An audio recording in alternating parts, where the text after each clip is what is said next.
고요한 밤, 창가에 매달린 풍경이 바람에 흔들리며 맑은 소리를 낼 때 여러분은 어떤 감상을 느끼시나요? 그 청아한 소리는 때로 우리의 마음을 평온하게 하고 또 때로는 잊고 있던 아련한 기억을 떠올리게 합니다. 세상에는 소리로 기억되는 순간들이 있습니다. 기쁨의 환호성, 슬픔의 흐느낌, 그리고 이유를 알 수 없는 기묘한 소리들. 오늘 우리가 함께 귀 기울일 이야기는 바로 그런 소리, 그런 순간에 관한 기록입니다. 과학으로는 설명할 수 없지만 누군가의 삶에 깊은 흔적을 남긴 현실과 비현실의 경계에 서 있는 경험담들입니다.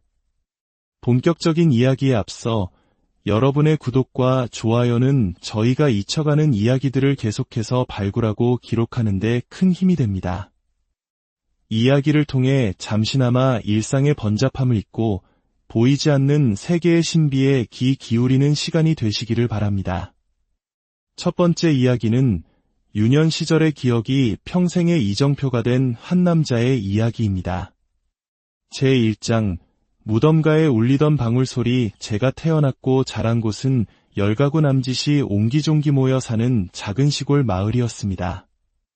마을 앞으로는 고요한 저수지가 펼쳐져 있고 그 저수지를 제외한 삼면 이 모두 산으로 둘러싸인 그야말로 자연 속에 폭 안긴 듯한 동네였죠.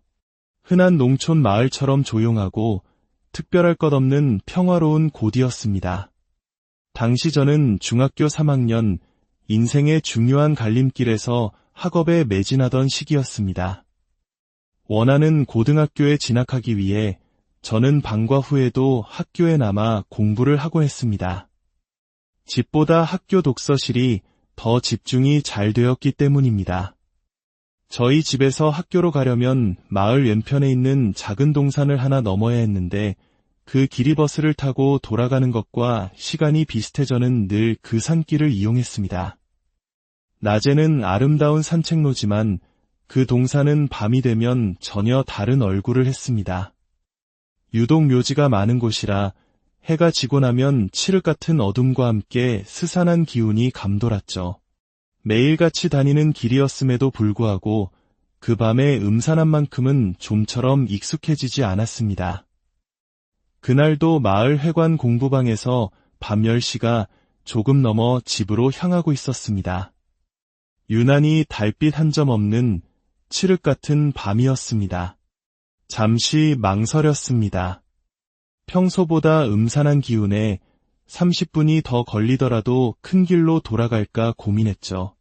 하지만 매일 다니던 길인데 뭘 하는 생각과 시간을 아껴야 한다는 조바심에 저는 결국 동산을 넘기로 결심했습니다. 그런데 그날은 이상하게도 평소와는 다른 무거운 분위기가 저를 짓눌렀습니다. 몸과 마음이 축축한 솜처럼 무겁게 가라앉는 기분이었습니다. 산길로 접어들자 그 기분은 더욱 선명해졌습니다. 늘 들리던 산짐승이나 새들의 울음소리, 심지어 풀벌레 소리 하나 들리지 않는 완벽한 정적이 흘렀습니다. 오직 제 발소리와 거친 숨소리만이 어둠을 채울 뿐이었습니다. 동산의 중턱쯤 무덤들 사이를 지나는 길에 접어들었을 때였습니다. 바로 등 뒤에서 부스럭 나뭇잎 밟는 소리가 들렸습니다. 작은 동물이 낸 소리라고 하기엔 어딘가 묵직한 사람의 발소리에 가까운 소리였습니다. 누구세요? 용기를 내 돌아봤지만 어둠 속에서는 아무것도 보이지 않았습니다. 그 순간 손바닥에서 식은땀이 솟고 머리카락이 쭈뼛 곤두서는 것을 느꼈습니다. 이전에도 으스스한 기운을 느낀 적은 많았지만 이토록 선명한 공포는 처음이었습니다. 바로 그때였습니다.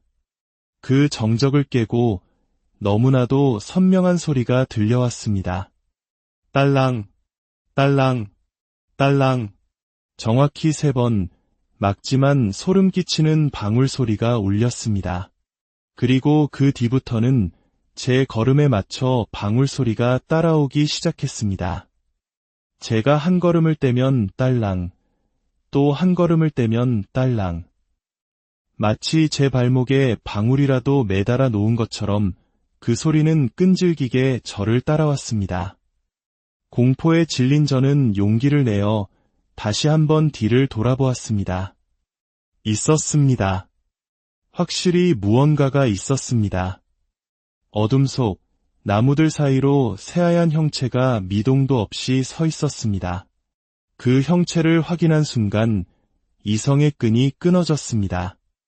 저는 비명을 지르며 달리기 시작했습니다. 그러자 등 뒤의 방울 소리도 제 속도에 맞춰 급박하게 빨라졌습니다.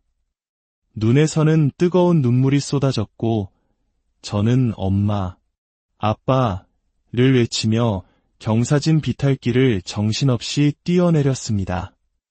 마을의 불빛이 보이기 시작하고 저 멀리 우리 집의 희미한 불빛이 시야에 들어왔을 때 저는 마지막 남은 힘을 다해 소리치며 달렸습니다. 동산을 완전히 내려와 마침내 마을 입구에 다다랐을 때 저는 마지막으로 뒤를 돌아보았습니다. 그 하얀 형체는 무덤들이 시작되는 동산의 초입에 멈춰서서 여전히 저를 빤히 쳐다보고 있었습니다. 저는 다시 비명을 지르며 집으로 달려 들어갔습니다. 제 울음 섞인 고함에 놀란 가족들이 모두 마당으로 뛰쳐나왔습니다. 저는 겪었던 일을 행설수설 털어놓았지만 가족들은 그저 제가 헛것을 본 것이라며 피식 웃고는 집으로 들어갔습니다. 하지만 저는 분명히 보고 들었습니다. 그날 이후 저는 2번 다시 늦은 시간에 그 동산을 혼자 넘지 못했습니다. 그리고 며칠 지나지 않아 제가 그 하얀 형체를 보았던 동산 안쪽에서 한 여자가 스스로 목숨을 끊은 채 발견되었다는 소식이 들려왔습니다. 그 일이 있고 얼마 후 저는 부모님을 따라 산속 깊은 곳에 있는 작은 절에 가게 되었습니다. 부모님이 다니시던 그 절에는 나이 지긋한 스님 한 분과 보살님 한 분이 계셨습니다. 그런데 그날따라 보살님께서 저를 유심히 쳐다보시는 것이 느껴졌습니다. 식사를 마치고 다 함께 차를 마시는 자리에서 보살님께서 마침내 입을 여셨습니다. 학생, 몸에 귀신 흔적이 남았네. 아주 독한 귀신이었나 봐. 보살님의 말씀에 따르면 그날 밤 저를 따라온 것은 원한이 깊은 영가였다고 합니다. 하지만 제가 워낙 선한 기운을 가지고 있고 타고난 기가 강해서 미처 해를 입히지는 못하고 그저 흔적만 남기고 돌아섰다는 것이었습니다. 그 흔적은 시간이 지나면 자연스레 사라질 것이니 걱정하지 말라 하시면서 한 가지를 신신당부하셨습니다. 절대 신점 같은 것은 보러 다니지 말 거라. 그 흔적 때문에 엉뚱한 잡기들이 따라붙을 수 있어. 자네에게는 붙지 못하더라도 주변 사람들에게 해를 끼칠 수 있으니 조심해야 한다. 다행히 저희 집은 미신을 믿지 않아 점집 같은 곳에 갈 일은 없었습니다. 그날의 경험은 제게 귀신의 존재와 사후 세계가 있다는 믿음을 심어주었습니다. 그 후로 저는 조금 더 선하게 남에게 베풀며 살아가려 노력하고 있습니다. 죽은 뒤에 정처 없이 떠도는 외로운 영혼이 되고 싶지는 않으니까요. 이것은 제가 꾸며낸 이야기가 아닌 제 삶을 바꾼 실제 경험담입니다. 제2장 어느 악사들의 기숙사 2번째 이야기는 1990년대 중후반 한 무명 밴드가 겪었던 집단적이고 기이한 현상에 대한 기록입니다. 만약 한 공간에 사는 모두가 같은 일을 겪는다면 그것을 단순히 착각이나 환청이라고 치부할 수 있을까요? 이야기의 주인공은 군 제대 후 나이트클럽에서 연주하는 밴드의 보컬로 활동하던 한 남자입니다.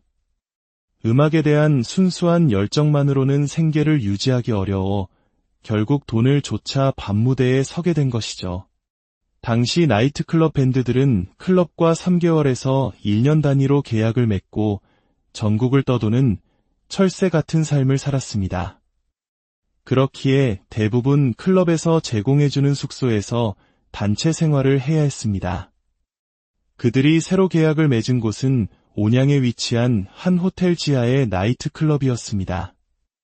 다행히 그곳은 호텔 맞은편에 별도의 숙소 건물을 갖추고 있었습니다. 하지만 그 위치가 천안에서 온양으로 넘어가는 국도변, 주변에는 온통 논과 밭뿐인 허허벌판이었습니다. 숙소 건물 너머로 민가가 몇 채 보일 뿐 변변한 가게 하나 없는 외진 곳이었죠. 숙소 건물은 그 풍경만큼이나 낡고 스산했습니다. 길쭉한 단층 건물은 마치 일제강점기에 지어져 한국전쟁이 포화 속에서도 살아남은 듯한 인상을 주었습니다. 문을 열고 들어가면 긴 복도가 이어지고 양옆으로 총 6개의 방이 나란히 자리한 구조였습니다. 복도 끝에는 공동 화장실과 샤워실이 있었죠. 그곳에는 먼저 와 있던 여자 DJ, 그리고 새로 들어온 밴드 멤버들과 조명 감독, 이렇게 총 7명이 생활하게 되었습니다. 그곳에서 생활한 지 일주일쯤 되었을 때 첫 번째 기이한 사건이 일어났습니다. 어느 날 점심 무렵 시끄러운 소리에 잠에서 깬 주인공이 방문을 열어보니 멤버 모두가 복도에 나와 웅성거리고 있었습니다. 밴드의 리더는 머리를 쥐어뜯으며 어떤 놈이 이딴 장난을 치는 거야 라며 분통을 터뜨리고 있었습니다. 이유는 복도에 벗어놓은 신발들 때문이었습니다. 그곳에 있던 모든 사람의 신발 중에서 오른쪽 신발만 전부 사라져 버린 것이었습니다. 누군가 훔쳐갈 목적이었다면 양쪽을 다 가져갔을 텐데 마치 조롱하듯 오른쪽 신발 한 짝씩만 감쪽같이 사라진 상황. 모두가 황당해하며 누군가의 짓궂은 장난일 거라 애써 생각했지만 사라진 신발들은 끝내 돌아오지 않았습니다. 그리고 그 기묘한 오른쪽 신발 실종 사건은 그 후로도 몇 번이나 반복되었습니다. 계속되는 사건에 멤버들의 신경은 날카로워졌고 짜증은 점차 공포로 변해갔습니다. 결국 모두가 신발을 방 안에 들여놓고 나서야 그 일은 멈췄습니다. 신발 사건이 잠잠해지고 얼마 지나지 않아 두 번째 사건이 터졌습니다. 그날은 일요일, 조명 감독은 주말을 맞아 본가에 가고 없었습니다. 그의 방은 유일하게 자물쇠가 채워져 있었습니다. 그런데 갑자기 여자 DJ의 비명이 들려왔습니다. 그녀가 애지중지 키우던 작은 말티즈 강아지 뽀미가 사라졌다는 것이었습니다. 그녀는 담배를 사기 위해 숙소 바로 코앞에 있는 구멍가게에 잠깐 다녀왔다고 했습니다. 왕복 1분도 채 걸리지 않는 시간. 방에 혼자 둔 뽀미가 그 짧은 사이에 흔적도 없이 사라져 버린 것입니다. 모두가 누군가의 장난이라 생각하며 각자의 방을 열어 확인시켜 주었지만 뽀미는 없었습니다. 다들 숙소 주변을 돌며 뽀미야 를 외쳤지만 강아지는 보이지 않았습니다. 모두가 망연자실해 있을 때 바로 그 순간 어디선가 뽀미가 짖는 소리가 들려왔습니다. 모두가 귀를 기울이자 그 소리가 들려오는 곳은 다름 아닌 자물쇠로 굳게 잠겨있는 조명 감독의 방 안이었습니다. 그 순간 숙소의 공기는 얼어붙었습니다. 분노가 아닌 순수한 공포가 모두를 덮쳤습니다. 이중으로 잠긴 방 안에 강아지가 들어가 있다는 것은 물리적으로 불가능한 일. 그들은 슈퍼에서 망치를 빌려와 자물쇠와 문고리를 부수고 나서야 뽀미를 꺼낼 수 있었습니다. 다행히 강아지는 다친 곳 없이 멀쩡했습니다. 1분도 안 되는 짧은 시간에 문을 열고 강아지를 데리고 나가 굳게 잠긴 다른 방에 넣고 다시 문을 잠근다. 더구나 그동안 강아지는 짖지도 않고 얌전히 있었다. 그곳의 모든 방에는 창문 하나 없었습니다. 이것은 더 이상 사람의 장난으로 설명할 수 없는 일이었습니다. 그 숙소에 무엇인가가 있다는 의심은 확신으로 변했습니다. 그리고 세 번째 사건은 마침내 사람을 향했습니다. 그날 저녁 출근 준비를 하던 중 여자 DJ의 찢어지는 비명소리가 복도를 갈랐습니다. 그녀는 무언가에 크게 놀란 듯 온몸을 사시나무 떨듯 떨며 남자 멤버의 방으로 뛰어 들어왔습니다. 물에 흠뻑 젖은 채로 방구석에 웅크려 앉아 나 여기서 더는 못 살아. 라며 오열하는 그녀에게 자초지종을 물었습니다. 그녀는 자신의 방에 딸린 욕실에서 머리를 감고 있었다고 합니다. 쭈그려 앉아 머리를 감는데 자꾸만 누군가 뒤에서 잡아당기는 것처럼 몸이 뒤로 넘어갈 것 같았답니다. 피곤해서 그런가 보다 하고 자세를 고쳐 앉아 다시 머리를 감는 순간 갑자기 보이지 않는 손이 자신의 머리채를 거칠게 낚아채 뒤로 잡아당겼다는 것입니다. 그녀는 그대로 뒤로 벌러덩 나자빠졌고 혼비백산하여 그 길로 뛰쳐나온 것이었습니다. 그 이야기를 듣는 모두의 표정은 복잡했습니다. 힘들어서 헛것을 본 것이라고 위로했지만 그 누구도 그 말을 믿지 않았습니다. 그 후로도 기이한 일들은 끊이지 않았습니다. 공동 샤워실에서 샤워를 하던 리더는 천장에서 떨어진 전등에 맞아 감전되어 기절했고, 화장실에서 볼일을 보던 조명 감독은 머리 위에서 차가운 손 같은 것이 만져지는 것을 느끼고는 비명을 지르며 뛰쳐나왔습니다. 한 방을 쓰던 멤버들은 자고 있는데 누군가 귓가에 차가운 바람을 불어넣는 경험을 하기도 했습니다. 결국 그들은 계약 기간 3개월을 겨우 채우고 다른 클럽으로 도망치듯 떠났습니다. 나중에 들은 소문에 의하면 그들이 떠난 후에도 그 숙소에서는 다른 밴드들이 비슷한 일을 겪었다고 합니다. 그리고 몇 개월 뒤 그 호텔 나이트클럽 무대 위에서 조직폭력배들 간의 칼부림 살인 사건이 발생했고 결국 호텔은 망해서 문을 닫았다는 소식이 들려왔습니다. 사람의 손길이 닿지 않는 외진 곳, 수많은 사람들이 스쳐 지나가며 남긴 감정의 흔적들, 그리고 비극적인 죽음이 얽힌 그 장소. 그곳을 맴돌던 보이지 않는 존재는 과연 무엇이었을까요? 그 터가 품고 있던 것은 과연 무엇이었을까요? 제3장, 스쳐 지나간 존재들 마지막 이야기는 어린 시절부터 남들이 보지 못하는 것을 보았던 한 남자의 두 가지 경험담입니다. 첫 번째 기억은 그가 7살 무렵 28년 전으로 거슬러 올라갑니다. 당시 그의 가족은 부유한 단독주택마당에 세워진 여러 개의 단칸방 중 하나에서 월세로 살고 있었습니다. 재래식 공동 화장실을 서너 가구가 함께 쓰던 넉넉하지는 않았지만 이웃 간의 정이 끈끈했던 시절의 이야기입니다.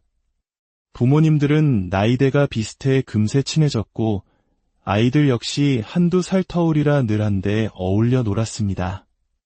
그날도 부모님들은 이웃들과 저녁 모임을 나가시고 아이들은 그중 가장 집이 넓었던 형의 집에 모여 있었습니다.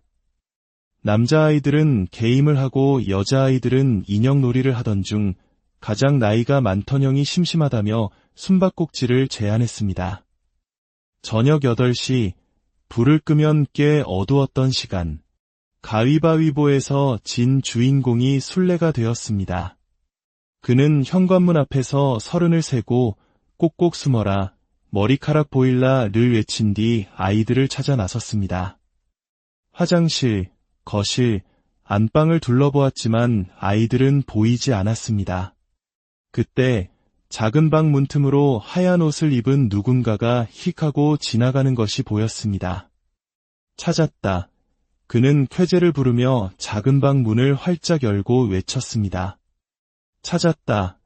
하지만 방 안에는 아무도 없었습니다. 옷장, 책상 및 이불 속까지 샅샅이 뒤졌지만 그 좁은 방에 숨을 곳은 없었습니다. 분명히 누구 있었는데 그가 고개를 갸웃거리며 방 안을 서성이고 있을 때 갑자기 안방문이 활짝 열리며 다른 아이들이 모두 쏟아져 나왔습니다. 세진아, 안 찾고 뭐해? 아이들은 무서워서 모두 함께 안방 이불장 안에 숨어 있었다고 했습니다. 그렇다면 방금 전 작은 방에서 휙 하고 지나간 하얀 옷의 존재는 누구였을까요? 그날 밤 아이들은 모두 안방에 모여 문을 잠그고 TV 소리를 크게 튼 채 부모님이 오실 때까지 서로의 손을 꼭 잡고 벌벌 떨어야 했습니다. 두 번째 기억은 그가 중학교 2학년 여름방학 때의 일입니다. 그는 친구와 함께 아주 외진 곳에 사는 다른 친구의 집으로 놀러가고 있었습니다. 부모님만 휴대폰이 있던 시절 집 전화로 출발한다고 알린 뒤 비가 내려 우산을 쓴 채 1시간 반이 넘는 거리를 걸어가고 있었습니다. 친구의 동네에 도착하니 어느덧 저녁 9시. 동네로 들어가려면 양옆이 논밭인 차 한 대가 겨우 지나갈 만한 비포장 흙길을 150m 정도 걸어가야 했습니다. 친구와 수다를 떨며 흙길의 중간쯤 걸어갔을 때였습니다. 저 앞에서 한 커플이 팔짱을 낀 채 다가오고 있었습니다. 그런데 그들의 모습이 무척이나 기이했습니다. 남자는 중절모의 지팡이를, 여자는 레이스가 달린 양산을 든 마치 개화기 시대의 사진 속에서 막 걸어나온 듯한 복장이었습니다. 더욱 놀라운 것은 그들의 외모였습니다. 남자는 조각 같은 미남이었고 여자는 만화 속 주인공처럼 비현실적으로 아름다웠습니다. 그리고 두 사람의 피부는 백인이라고 하기에도 이상할 정도로 스스로 빛을 내는 것처럼 새하얗게 빛나고 있었습니다. 눈동자는 짙은 하늘색으로 가로등 하나 없는 시골길에서도 그 빛을 알아볼 수 있을 정도였습니다. 그 비현실적인 외모에 압도당한 주인공과 친구는 이상하다는 생각도 잊은 채 입가에 미소를 띠고 가볍게 고개를 숙이며 하이하고 인사를 건넸습니다. 그러자 그 커플 역시 우아하게 미소 지으며 고개를 끄덕이고는 스쳐 지나갔습니다. 아, 진짜 잘생기고 예쁘다. 신기하다. 그치? 친구와 그런 대화를 나누며 몇 걸음 더 걷다가 문득 이상한 생각이 들었습니다. 근데 좀 이상하지 않아? 이런 시골에 외국인이 있는 것도 신기한데 옷차림이 너무 옛날 귀족 같잖아. 그 말을 하며 뒤를 돌아본 순간 두 사람은 그 자리에 얼어붙었습니다. 불과 10초도 지나지 않았는데 그 길고 좁은 흙길 위에는 아무도 없었습니다. 그들이 사라질 만한 갈림길도 숨을 곳도 없는 외길이었습니다. 잠시 서로의 얼굴을 멍하니 바라보던 두 사람은 누가 먼저랄 것도 없이 동시에 비명을 질렀습니다. 그리고 가슴 깊은 곳에서부터 우러나오는 원초적인 공포에 휩싸여 친구의 집까지 20분이 넘는 거리를 쉬지 않고 내달렸습니다. 7살 때 본 하얀 옷의 존재, 그리고 친구와 함께 보았던 빛나던 커플. 그들은 과연 무엇이었을까요? 잊고 싶은 기억의 잔상이었을까요? 아니면 우리가 알지 못하는 다른 차원의 존재가 잠시 스쳐 지나간 것이었을까요? 오늘 들려드린 이야기들은 누군가에게는 그저 허무맹랑한 괴담으로 들릴지도 모릅니다. 하지만 당사자들에게는 삶의 가치관을 바꾸고 보이지 않는 세계에 대한 경외심을 갖게 한지울 수 없는 실제 경험이었습니다. 어쩌면 우리 주변의 익숙한 공간에도 우리가 미처 알지 못하는 수많은 이야기들이 숨쉬고 있을지 모릅니다. 판단은 언제나 여러분의 몫으로 남겨두겠습니다. 오늘 밤 여러분의 공간이 고요한 밤 창가에 매달린 풍경이 바람에 흔들리며 맑은 소리를 낼 때 여러분은 어떤 감상을 느끼시나요? 그 청아한 소리는 때로 우리의 마음을 평온하게 하고 또 때로는 잊고 있던 아련한 기억을 떠올리게 합니다. 세상에는 소리로 기억되는 순간들이 있습니다. 기쁨의 환호성, 슬픔의 흐느낌, 그리고 이유를 알 수 없는 기묘한 소리들. 오늘 우리가 함께 귀 기울일 이야기는 바로 그런 소리, 그런 순간에 관한 기록입니다. 과학으로는 설명할 수 없지만 누군가의 삶에 깊은 흔적을 남긴 현실과 비현실의 경계에 서 있는 경험담들입니다. 본격적인 이야기에 앞서 여러분의 구독과 좋아요는 저희가 잊혀가는 이야기들을 계속해서 발굴하고 기록하는 데 큰 힘이 됩니다. 이야기를 통해 잠시나마 일상의 번잡함을 잊고 보이지 않는 세계의 신비에 귀 기울이는 시간이 되시기를 바랍니다. 첫 번째 이야기는 유년 시절의 기억이 평생의 이정표가 된 한 남자의 이야기입니다. 제1장 무덤가에 울리던 방울소리. 제가 태어났고 자란 곳은 10가구 남짓이 옹기종기 모여 사는 작은 시골 마을이었습니다.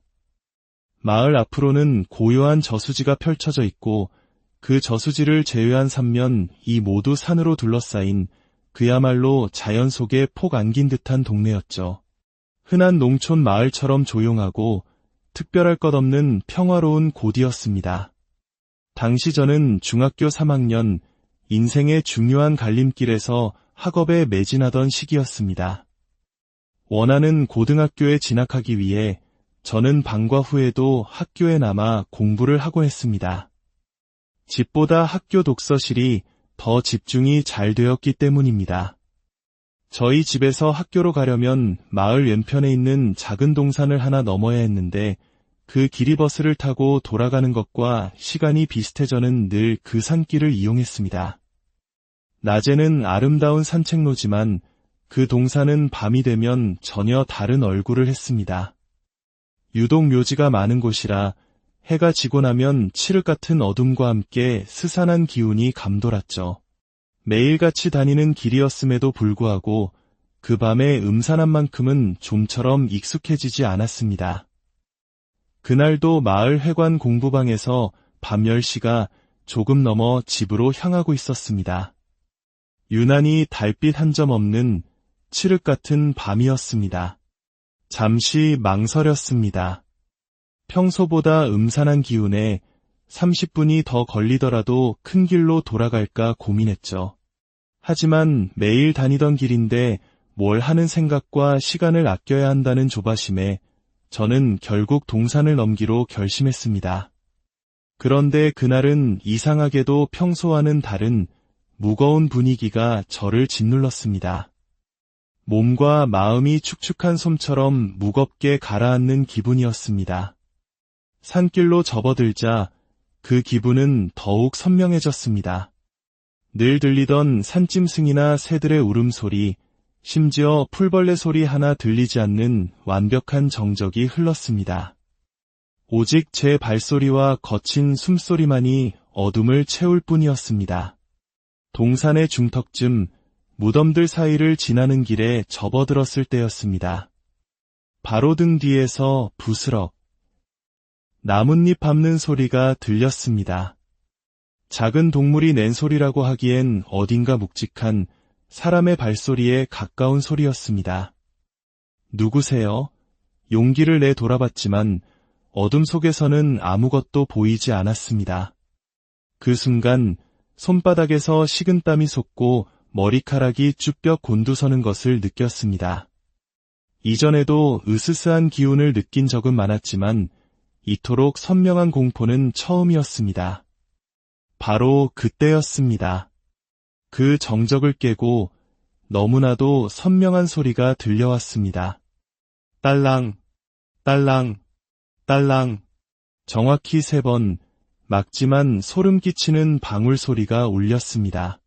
그리고 그 뒤부터는 제 걸음에 맞춰 방울 소리가 따라오기 시작했습니다. 제가 한 걸음을 떼면 딸랑, 또 한 걸음을 떼면 딸랑. 마치 제 발목에 방울이라도 매달아 놓은 것처럼 그 소리는 끈질기게 저를 따라왔습니다. 공포에 질린 저는 용기를 내어 다시 한번 뒤를 돌아보았습니다. 있었습니다. 확실히 무언가가 있었습니다. 어둠 속 나무들 사이로 새하얀 형체가 미동도 없이 서 있었습니다. 그 형체를 확인한 순간 이성의 끈이 끊어졌습니다. 저는 비명을 지르며 달리기 시작했습니다. 그러자 등 뒤의 방울 소리도 제 속도에 맞춰 급박하게 빨라졌습니다.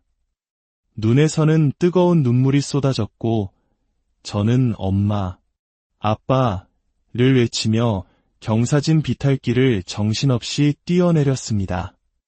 마을의 불빛이 보이기 시작하고 저 멀리 우리 집의 희미한 불빛이 시야에 들어왔을 때 저는 마지막 남은 힘을 다해 소리치며 달렸습니다. 동산을 완전히 내려와 마침내 마을 입구에 다다랐을 때 저는 마지막으로 뒤를 돌아보았습니다. 그 하얀 형체는 무덤들이 시작되는 동산의 초입에 멈춰서서 여전히 저를 빤히 쳐다보고 있었습니다. 저는 다시 비명을 지르며 집으로 달려 들어갔습니다. 제 울음 섞인 고함에 놀란 가족들이 모두 마당으로 뛰쳐나왔습니다. 저는 겪었던 일을 행설수설 털어놓았지만 가족들은 그저 제가 헛것을 본 것이라며 피식 웃고는 집으로 들어갔습니다. 하지만 저는 분명히 보고 들었습니다. 그날 이후 저는 2번 다시 늦은 시간에 그 동산을 혼자 넘지 못했습니다. 그리고 며칠 지나지 않아 제가 그 하얀 형체를 보았던 동산 안쪽에서 한 여자가 스스로 목숨을 끊은 채 발견되었다는 소식이 들려왔습니다. 그 일이 있고 얼마 후 저는 부모님을 따라 산속 깊은 곳에 있는 작은 절에 가게 되었습니다. 부모님이 다니시던 그 절에는 나이 지긋한 스님 한 분과 보살님 한 분이 계셨습니다. 그런데 그날따라 보살님께서 저를 유심히 쳐다보시는 것이 느껴졌습니다. 식사를 마치고 다 함께 차를 마시는 자리에서 보살님께서 마침내 입을 여셨습니다. 학생, 몸에 귀신 흔적이 남았네. 아주 독한 귀신이었나 봐. 보살님의 말씀에 따르면 그날 밤 저를 따라온 것은 원한이 깊은 영가였다고 합니다.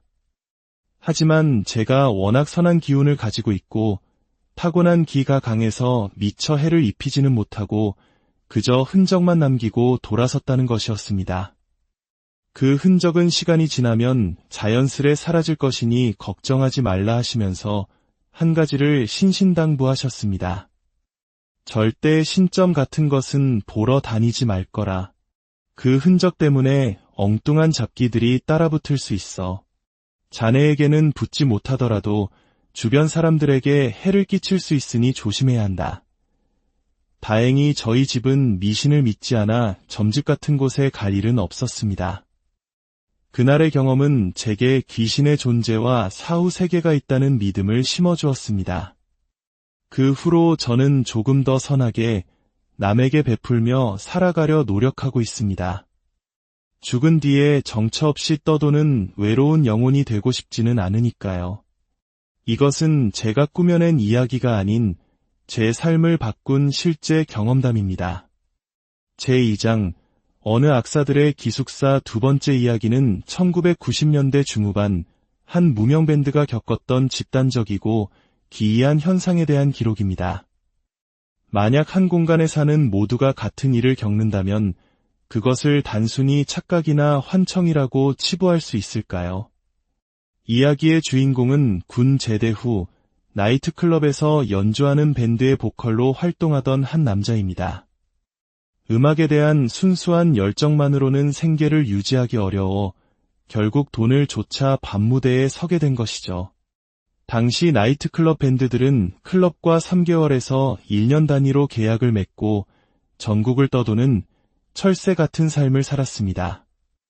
그렇기에 대부분 클럽에서 제공해주는 숙소에서 단체 생활을 해야 했습니다. 그들이 새로 계약을 맺은 곳은 온양에 위치한 한 호텔 지하의 나이트클럽이었습니다. 다행히 그곳은 호텔 맞은편에 별도의 숙소 건물을 갖추고 있었습니다. 하지만 그 위치가 천안에서 온양으로 넘어가는 국도변, 주변에는 온통 논과 밭뿐인 허허벌판이었습니다. 숙소 건물 너머로 민가가 몇 채 보일 뿐 변변한 가게 하나 없는 외진 곳이었죠. 숙소 건물은 그 풍경만큼이나 낡고 스산했습니다. 길쭉한 단층 건물은 마치 일제강점기에 지어져 한국전쟁이 포화 속에서도 살아남은 듯한 인상을 주었습니다. 문을 열고 들어가면 긴 복도가 이어지고 양옆으로 총 6개의 방이 나란히 자리한 구조였습니다. 복도 끝에는 공동 화장실과 샤워실이 있었죠. 그곳에는 먼저 와 있던 여자 DJ, 그리고 새로 들어온 밴드 멤버들과 조명 감독, 이렇게 총 7명이 생활하게 되었습니다. 그곳에서 생활한 지 일주일쯤 되었을 때 첫 번째 기이한 사건이 일어났습니다. 어느 날 점심 무렵 시끄러운 소리에 잠에서 깬 주인공이 방문을 열어보니 멤버 모두가 복도에 나와 웅성거리고 있었습니다.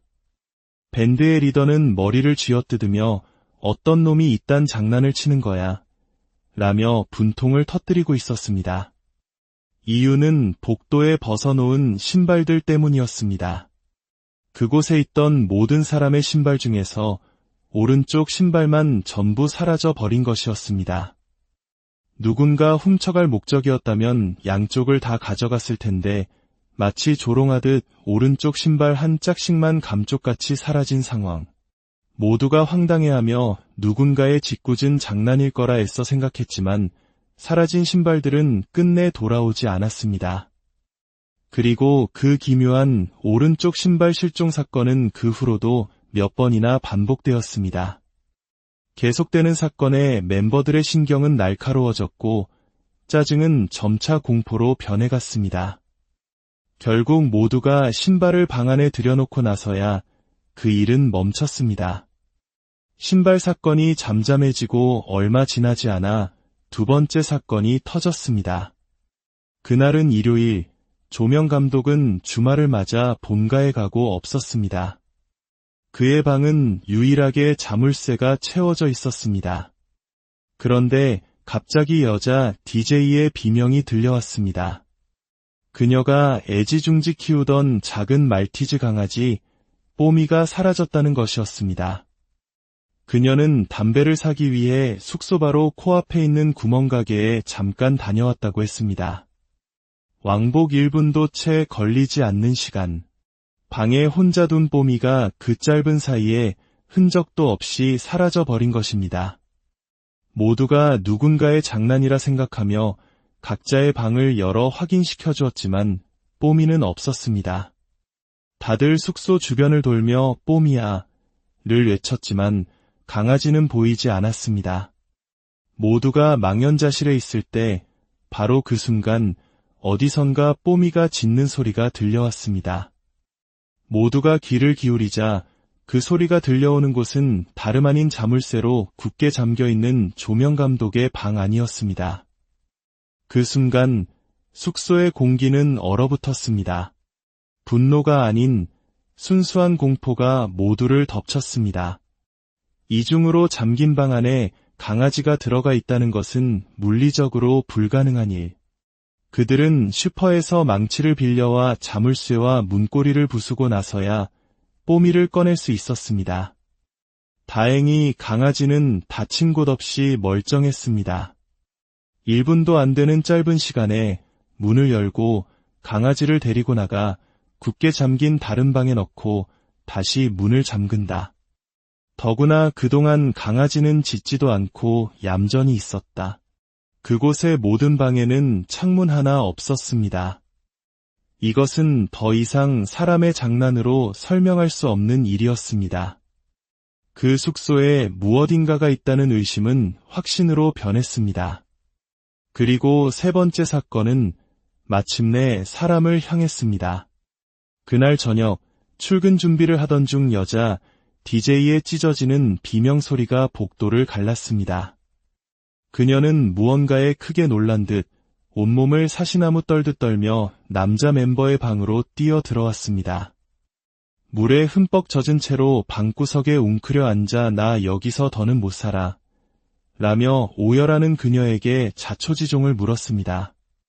그녀는 자신의 방에 딸린 욕실에서 머리를 감고 있었다고 합니다. 쭈그려 앉아 머리를 감는데 자꾸만 누군가 뒤에서 잡아당기는 것처럼 몸이 뒤로 넘어갈 것 같았답니다. 피곤해서 그런가 보다 하고 자세를 고쳐 앉아 다시 머리를 감는 순간 갑자기 보이지 않는 손이 자신의 머리채를 거칠게 낚아채 뒤로 잡아당겼다는 것입니다. 그녀는 그대로 뒤로 벌러덩 나자빠졌고 혼비백산하여 그 길로 뛰쳐나온 것이었습니다. 그 이야기를 듣는 모두의 표정은 복잡했습니다. 힘들어서 헛것을 본 것이라고 위로했지만 그 누구도 그 말을 믿지 않았습니다. 그 후로도 기이한 일들은 끊이지 않았습니다. 공동 샤워실에서 샤워를 하던 리더는 천장에서 떨어진 전등에 맞아 감전되어 기절했고 화장실에서 볼일을 보던 조명 감독은 머리 위에서 차가운 손 같은 것이 만져지는 것을 느끼고는 비명을 지르며 뛰쳐나왔습니다. 한방을 쓰던 멤버들은 자고 있는데 누군가 귓가에 차가운 바람을 불어넣는 경험을 하기도 했습니다. 결국 그들은 계약 기간 3개월을 겨우 채우고 다른 클럽으로 도망치듯 떠났습니다. 나중에 들은 소문에 의하면 그들이 떠난 후에도 그 숙소에서는 다른 밴드들이 비슷한 일을 겪었다고 합니다. 그리고 몇 개월 뒤 그 호텔 나이트클럽 무대 위에서 조직폭력배들 간의 칼부림 살인 사건이 발생했고 결국 호텔은 망해서 문을 닫았다는 소식이 들려왔습니다.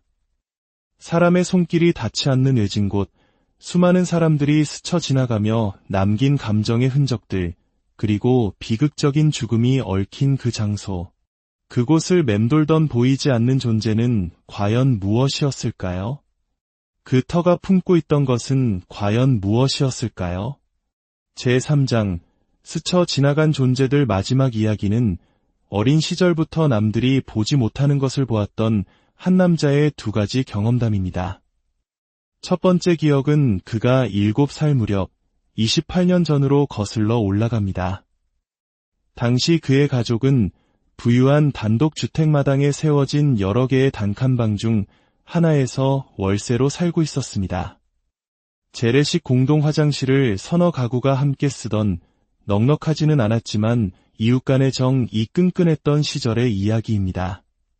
부모님들은 나이대가 비슷해 금세 친해졌고 아이들 역시 한두 살 터울이라 늘 한데 어울려 놀았습니다.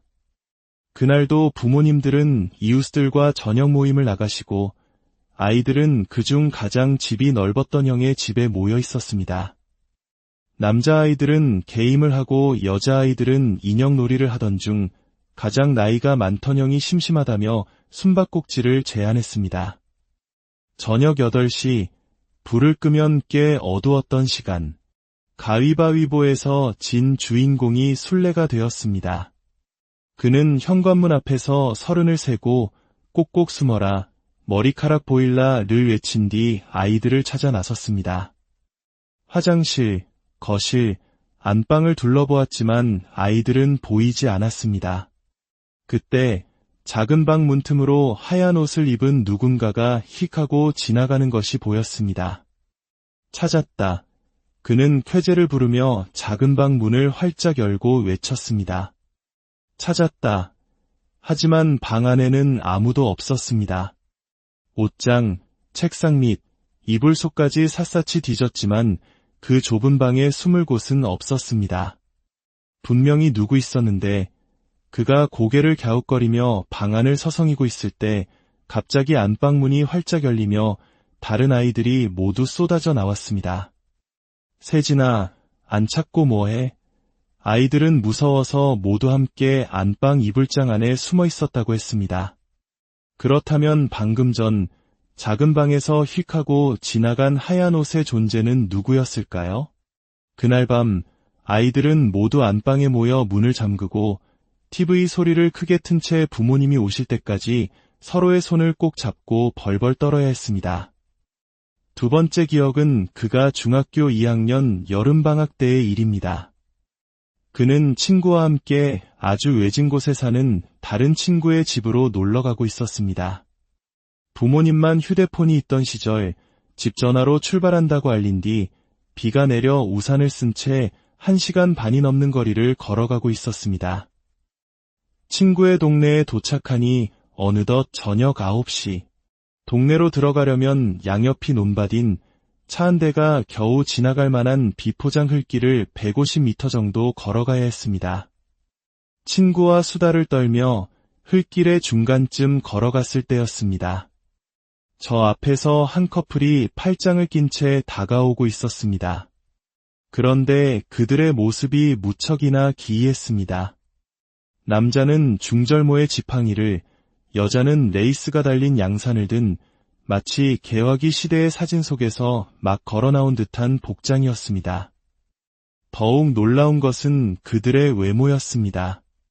남자는 조각 같은 미남이었고 여자는 만화 속 주인공처럼 비현실적으로 아름다웠습니다.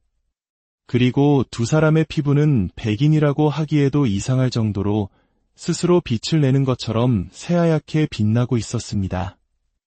눈동자는 짙은 하늘색으로 가로등 하나 없는 시골길에서도 그 빛을 알아볼 수 있을 정도였습니다. 그 비현실적인 외모에 압도당한 주인공과 친구는 이상하다는 생각도 잊은 채 입가에 미소를 띠고 가볍게 고개를 숙이며 하이하고 인사를 건넸습니다. 그러자 그 커플 역시 우아하게 미소 지으며 고개를 끄덕이고는 스쳐 지나갔습니다. 아, 진짜 잘생기고 예쁘다. 신기하다. 그치? 친구와 그런 대화를 나누며 몇 걸음 더 걷다가 문득 이상한 생각이 들었습니다. 근데 좀 이상하지 않아? 이런 시골에 외국인이 있는 것도 신기한데 옷차림이 너무 옛날 귀족 같잖아. 그 말을 하며 뒤를 돌아본 순간 두 사람은 그 자리에 얼어붙었습니다. 불과 10초도 지나지 않았는데 그 길고 좁은 흙길 위에는 아무도 없었습니다. 그들이 사라질 만한 갈림길도 숨을 곳도 없는 외길이었습니다. 잠시 서로의 얼굴을 멍하니 바라보던 두 사람은 누가 먼저랄 것도 없이 동시에 비명을 질렀습니다. 그리고 가슴 깊은 곳에서부터 우러나오는 원초적인 공포에 휩싸여 친구의 집까지 20분이 넘는 거리를 쉬지 않고 내달렸습니다. 7살 때 본 하얀 옷의 존재, 그리고 친구와 함께 보았던 빛나던 커플. 그들은 과연 무엇이었을까요? 잊고 싶은 기억의 잔상이었을까요? 아니면 우리가 알지 못하는 다른 차원의 존재가 잠시 스쳐 지나간 것이었을까요? 오늘 들려드린 이야기들은 누군가에게는 그저 허무맹랑한 괴담으로 들릴지도 모릅니다. 하지만 당사자들에게는 삶의 가치관을 바꾸고 보이지 않는 세계에 대한 경외심을 갖게 한지울 수 없는 실제 경험이었습니다. 어쩌면 우리 주변의 익숙한 공간에도 우리가 미처 알지 못하는 수많은 이야기들이 숨쉬고 있을지 모릅니다. 판단은 언제나 여러분의 몫으로 남겨두겠습니다. 오늘 밤 여러분의 공간이 고요한 밤 창가에 매달린 풍경이 바람에 흔들리며 맑은 소리를 낼 때 여러분은 어떤 감상을 느끼시나요? 그 청아한 소리는 때로 우리의 마음을 평온하게 하고 또 때로는 잊고 있던 아련한 기억을 떠올리게 합니다. 세상에는 소리로 기억되는 순간들이 있습니다. 기쁨의 환호성, 슬픔의 흐느낌, 그리고 이유를 알 수 없는 기묘한 소리들. 오늘 우리가 함께 귀 기울일 이야기는 바로 그런 소리, 그런 순간에 관한 기록입니다. 과학으로는 설명할 수 없지만 누군가의 삶에 깊은 흔적을 남긴 현실과 비현실의 경계에 서 있는 경험담들입니다. 본격적인 이야기에 앞서 여러분의 구독과 좋아요는 저희가 잊혀가는 이야기들을 계속해서 발굴하고 기록하는 데 큰 힘이 됩니다. 이야기를 통해 잠시나마 일상의 번잡함을 잊고 보이지 않는 세계의 신비에 귀 기울이는 시간이 되시기를 바랍니다. 첫 번째 이야기는 유년 시절의 기억이 평생의 이정표가 된 한 남자의 이야기입니다. 제1장 무덤가에 울리던 방울소리. 제가 태어났고 자란 곳은 열가구 남짓이 옹기종기 모여 사는 작은 시골 마을이었습니다. 마을 앞으로는 고요한 저수지가 펼쳐져 있고 그 저수지를 제외한 삼면 이 모두 산으로 둘러싸인 그야말로 자연 속에 폭 안긴 듯한 동네였죠. 흔한 농촌 마을처럼 조용하고 특별할 것 없는 평화로운 곳이었습니다. 당시 저는 중학교 3학년, 인생의 중요한 갈림길에서 학업에 매진하던 시기였습니다. 원하는 고등학교에 진학하기 위해 저는 방과 후에도 학교에 남아 공부를 하곤 했습니다. 집보다 학교 독서실이 더 집중이 잘 되었기 때문입니다. 저희 집에서 학교로 가려면 마을 왼편에 있는 작은 동산을 하나 넘어야 했는데 그 기리버스를 타고 돌아가는 것과 시간이 비슷해 저는 늘 그 산길을 이용했습니다. 낮에는 아름다운 산책로지만 그 동산은 밤이 되면 전혀 다른 얼굴을 했습니다. 유독 묘지가 많은 곳이라 해가 지고 나면 칠흑 같은 어둠과 함께 스산한 기운이 감돌았죠. 매일같이 다니는 길이었음에도 불구하고 그 밤의 음산한 만큼은 좀처럼 익숙해지지 않았습니다. 그날도 마을 회관 공부방에서 밤 10시가 조금 넘어 집으로 향하고 있었습니다. 유난히 달빛 한 점 없는 칠흑 같은 밤이었습니다. 잠시 망설였습니다. 평소보다 음산한 기운에 30분이 더 걸리더라도 큰 길로 돌아갈까 고민했죠. 하지만 매일 다니던 길인데 뭘 하는 생각과 시간을 아껴야 한다는 조바심에 저는 결국 동산을 넘기로 결심했습니다. 그런데 그날은 이상하게도 평소와는 다른 무거운 분위기가 저를 짓눌렀습니다. 몸과 마음이 축축한 솜처럼 무겁게 가라앉는 기분이었습니다. 산길로 접어들자 그 기분은 더욱 선명해졌습니다. 늘 들리던 산짐승이나 새들의 울음소리, 심지어 풀벌레 소리 하나 들리지 않는 완벽한 정적이 흘렀습니다. 오직 제 발소리와 거친 숨소리만이 어둠을 채울 뿐이었습니다. 동산의 중턱쯤 무덤들 사이를 지나는 길에 접어들었을 때였습니다. 바로 등 뒤에서 부스럭 나뭇잎 밟는 소리가 들렸습니다.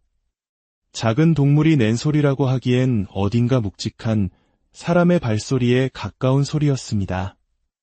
누구세요? 용기를 내 돌아봤지만 어둠 속에서는 아무것도 보이지 않았습니다. 그 순간 손바닥에서 식은땀이 솟고 머리카락이 쭈뼛 곤두서는 것을 느꼈습니다. 이전에도 으스스한 기운을 느낀 적은 많았지만 이토록 선명한 공포는 처음이었습니다. 바로 그때였습니다. 그 정적을 깨고 너무나도 선명한 소리가 들려왔습니다. 딸랑, 딸랑, 딸랑. 정확히 3번, 막지만 소름 끼치는 방울 소리가 울렸습니다. 그리고 그 뒤부터는 제 걸음에 맞춰 방울 소리가 따라오기 시작했습니다.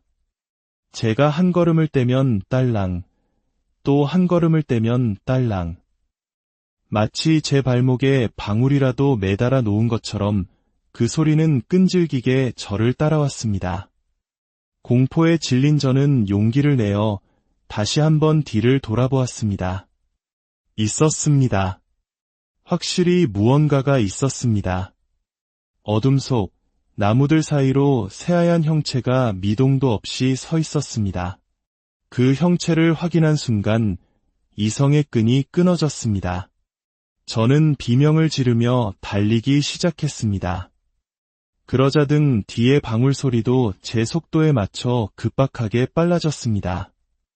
눈에서는 뜨거운 눈물이 쏟아졌고 저는 엄마, 아빠를 외치며 경사진 비탈길을 정신없이 뛰어내렸습니다. 마을에 불빛이 보이기 시작하고 저 멀리 우리 집의 희미한 불빛이 시야에 들어왔을 때 저는 마지막 남은 힘을 다해 소리치며 달렸습니다. 동산을 완전히 내려와 마침내 마을 입구에 다다랐을 때 저는 마지막으로 뒤를 돌아보았습니다. 그 하얀 형체는 무덤들이 시작되는 동산의 초입에 멈춰서서 여전히 저를 빤히 쳐다보고 있었습니다. 저는 다시 비명을 지르며 집으로 달려 들어갔습니다. 제 울음 섞인 고함에 놀란 가족들이 모두 마당으로 뛰쳐나왔습니다. 저는 겪었던 일을 행설수설 털어놓았지만 가족들은 그저 제가 헛것을 본 것이라며 피식 웃고는 집으로 들어갔습니다. 하지만 저는 분명히 보고 들었습니다. 그날 이후 저는 2번 다시 늦은 시간에 그 동산을 혼자 넘지 못했습니다. 그리고 며칠 지나지 않아 제가 그 하얀 형체를 보았던 동산 안쪽에서 한 여자가 스스로 목숨을 끊은 채 발견되었다는 소식이 들려왔습니다. 그 일이 있고 얼마 후 저는 부모님을 따라 산속 깊은 곳에 있는 작은 절에 가게 되었습니다. 부모님이 다니시던 그 절에는 나이 지긋한 스님 한 분과 보살님 한 분이 계셨습니다. 그런데 그날따라 보살님께서 저를 유심히 쳐다보시는 것이 느껴졌습니다. 식사를 마치고 다 함께 차를 마시는 자리에서 보살님께서 마침내 입을 여셨습니다. 학생, 몸에 귀신 흔적이 남았네. 아주 독한 귀신이었나 봐. 보살님의 말씀에 따르면 그날 밤 저를 따라온 것은 원한이 깊은 영가였다고 합니다. 하지만 제가 워낙 선한 기운을 가지고 있고 타고난 기가 강해서 미처 해를 입히지는 못하고 그저 흔적만 남기고 돌아섰다는 것이었습니다. 그 흔적은 시간이 지나면 자연스레 사라질 것이니 걱정하지 말라 하시면서 한 가지를 신신당부하셨습니다. 절대 신점 같은 것은 보러 다니지 말 거라. 그 흔적 때문에 엉뚱한 잡기들이 따라붙을 수 있어. 자네에게는 붙지 못하더라도 주변 사람들에게 해를 끼칠 수 있으니 조심해야 한다. 다행히 저희 집은 미신을 믿지 않아 점집 같은 곳에 갈 일은 없었습니다. 그날의 경험은 제게 귀신의 존재와 사후 세계가 있다는 믿음을 심어주었습니다. 그 후로 저는 조금 더 선하게 남에게 베풀며 살아가려 노력하고 있습니다. 죽은 뒤에 정처 없이 떠도는 외로운 영혼이 되고 싶지는 않으니까요. 이것은 제가 꾸며낸 이야기가 아닌 제 삶을 바꾼 실제 경험담입니다. 제2장 어느 악사들의 기숙사 두 번째 이야기는 1990년대 중후반 한 무명 밴드가 겪었던 집단적이고 기이한 현상에 대한 기록입니다. 만약 한 공간에 사는 모두가 같은 일을 겪는다면 그것을 단순히 착각이나 환청이라고 치부할 수 있을까요? 이야기의 주인공은 군 제대 후 나이트클럽에서 연주하는 밴드의 보컬로 활동하던 한 남자입니다. 음악에 대한 순수한 열정만으로는 생계를 유지하기 어려워 결국 돈을 쫓아 밤무대에 서게 된 것이죠. 당시 나이트클럽 밴드들은 클럽과 3개월에서 1년 단위로 계약을 맺고 전국을 떠도는 철새 같은 삶을 살았습니다. 그렇기에 대부분 클럽에서 제공해주는 숙소에서 단체 생활을 해야 했습니다. 그들이 새로 계약을 맺은 곳은 온양에 위치한 한 호텔 지하의 나이트클럽이었습니다. 다행히 그곳은 호텔 맞은편에 별도의 숙소 건물을 갖추고 있었습니다. 하지만 그 위치가 천안에서 온양으로 넘어가는 국도변, 주변에는 온통 논과 밭뿐인 허허벌판이었습니다. 숙소 건물 너머로 민가가 몇 채 보일 뿐 변변한 가게 하나 없는 외진 곳이었죠. 숙소 건물은 그 풍경만큼이나 낡고 스산했습니다. 길쭉한 단층 건물은 마치 일제강점기에 지어져 한국전쟁이 포화 속에서도 살아남은 듯한 인상을 주었습니다. 문을 열고 들어가면 긴 복도가 이어지고 양옆으로 총 6개의 방이 나란히 자리한 구조였습니다. 복도 끝에는 공동 화장실과 샤워실이 있었죠. 그곳에는 먼저 와 있던 여자 DJ, 그리고 새로 들어온 밴드 멤버들과 조명 감독, 이렇게 총 7명이 생활하게 되었습니다. 그곳에서 생활한 지 일주일쯤 되었을 때 첫 번째 기이한 사건이 일어났습니다. 어느 날 점심 무렵 시끄러운 소리에 잠에서 깬 주인공이 방문을 열어보니 멤버 모두가 복도에 나와 웅성거리고 있었습니다. 밴드의 리더는 머리를 쥐어뜯으며 어떤 놈이 이딴 장난을 치는 거야 라며 분통을 터뜨리고 있었습니다. 이유는 복도에 벗어놓은 신발들 때문이었습니다. 그곳에 있던 모든 사람의 신발 중에서 오른쪽 신발만 전부 사라져 버린 것이었습니다. 누군가 훔쳐갈 목적이었다면 양쪽을 다 가져갔을 텐데 마치 조롱하듯 오른쪽 신발 한 짝씩만 감쪽같이 사라진 상황. 모두가 황당해하며 누군가의 짓궂은 장난일 거라 애써 생각했지만 사라진 신발들은 끝내 돌아오지 않았습니다. 그리고 그 기묘한 오른쪽 신발 실종 사건은 그 후로도 몇 번이나 반복되었습니다. 계속되는 사건에 멤버들의 신경은 날카로워졌고 짜증은 점차 공포로 변해갔습니다. 결국 모두가 신발을 방 안에 들여놓고 나서야 그 일은 멈췄습니다. 신발 사건이 잠잠해지고 얼마 지나지 않아 두 번째 사건이 터졌습니다. 그날은 일요일, 조명 감독은 주말을 맞아 본가에 가고 없었습니다. 그의 방은 유일하게 자물쇠가 채워져 있었습니다. 그런데 갑자기 여자